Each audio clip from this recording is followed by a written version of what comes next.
Okay, so you might know that there is a new film out called The Interview. I'm just going to briefly read the synopsis.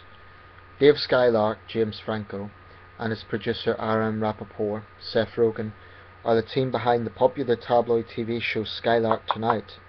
After learning that North Korea's Kim Jong-un, Randall Park, is a huge fan of the show, they successfully set up an interview with him, hoping to legitimize themselves as actual journalists. However, as Dave and Aaron prepare for their journey to Pyongyang, the CIA steps in and recruits him, and assigns him with an incredible mission: assassinate the dictator. The directors are Seth Rogen and Evan Goldberg.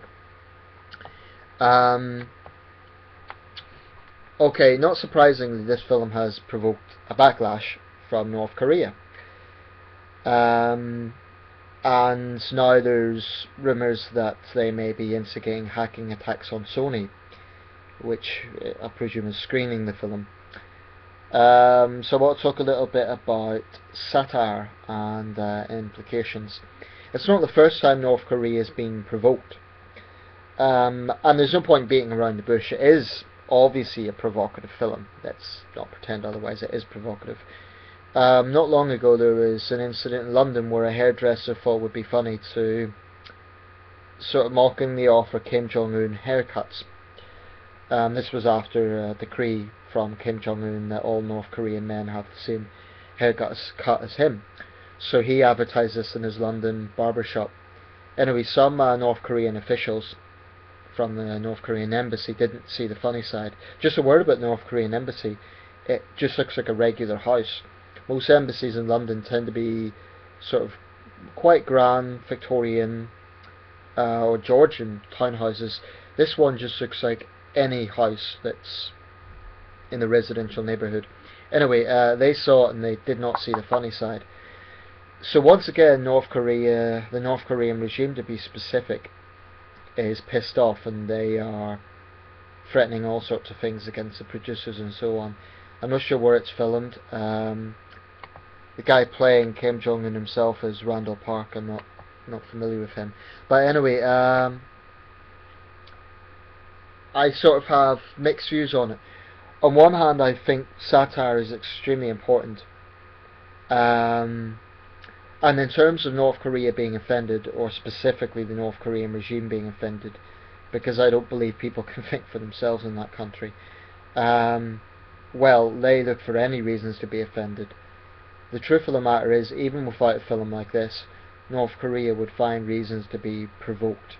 And let's not forget, they have pretty much provocative material of their own. I mean, when you look at North Korean propaganda posters about crushing the imperialist American bastards, it's like something straight out of the Cold War. In fact, if you look at the sort of propaganda posters from the Cultural Revolution in China, they're really not that different from what's going on in North Korea today. I think there is a place for satire, and the way I see it is, people cannot really stand up to dictators in these countries with totalitarian regimes, and North Korea, in my opinion, is the worst of the worst. So if they can't stand up for themselves, then frankly it's a taste of the bully getting a taste of his own medicine. In other words, Kim Jong-un can dish it out but can't take it. I mean, it's not like Western leaders don't get mocked regularly, because they do. In newspapers you get plenty of satirical cartoons in the British press about our politicians, and the American media constantly lambast their leaders. So I don't think this is a case of any sort of racial bias or anything like that.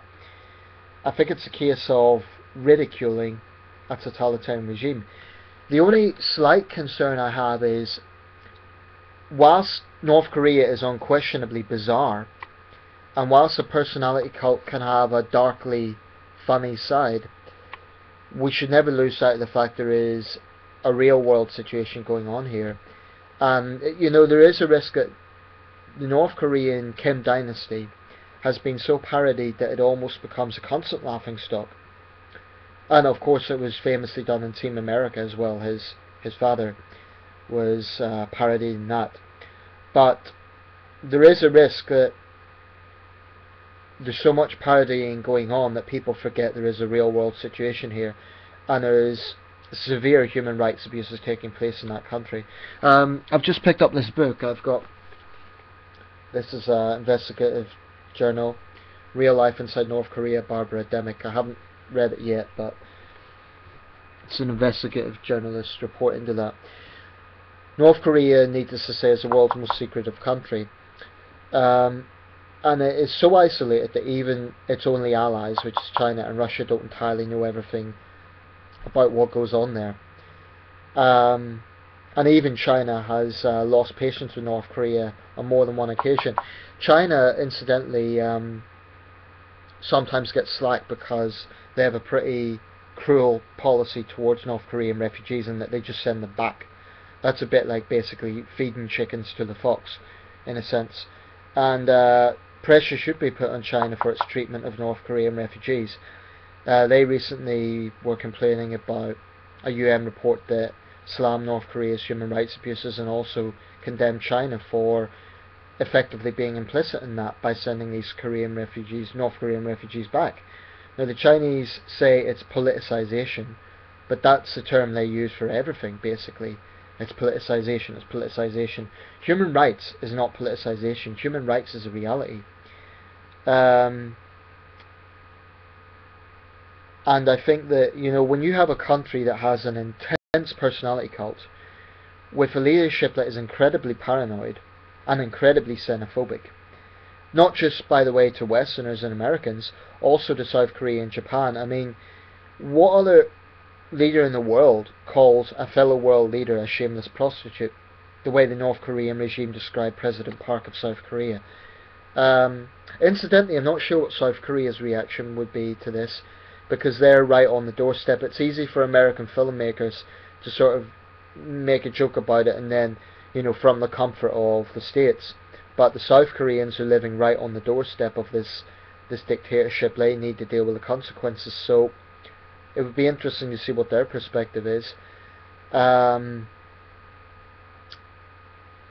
This is a real situation, and when you have the world's largest prison camps, when you have political dissidents tortured, when you have people so desperate that they eat tree bark, whilst the regime thinks it's more important to put money into nuclear weapons, and unlike Iran, they make no secret of the fact that they are developing nuclear weapons.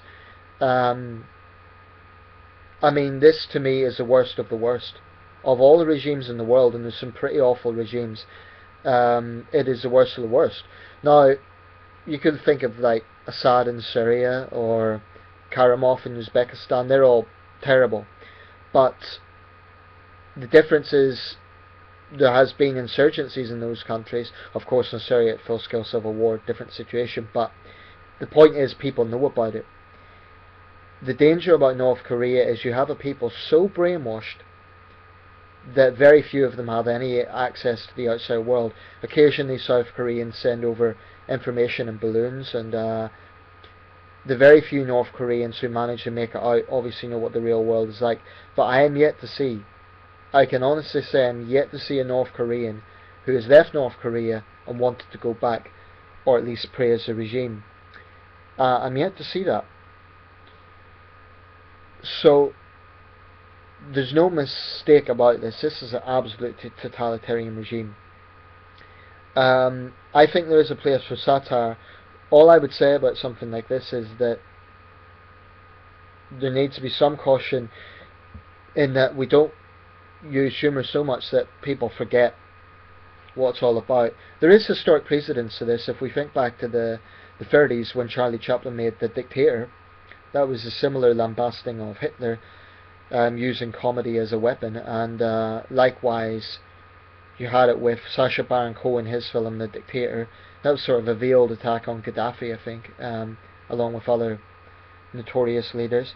So I think satire does have a place. It can be a powerful political weapon in terms of standing up to bullies. Dictators are bullies. They're the absolute bullies, if you want to look at it that way. Of course Kim Jong-un's going to have a tantrum about it, but the hell with him. I've no sympathy for him. I do have some concerns about the implications in terms of Korean relations, Um, Also, I have slight concerns that we can lambast and parody the situation so much that people forget actually there is a real humanitarian crisis going on there. So that's my thoughts. Anyway, it's the sort of film I'd probably watch, so I don't know exactly when it's coming out, but that's my thoughts on Satire in North Korea.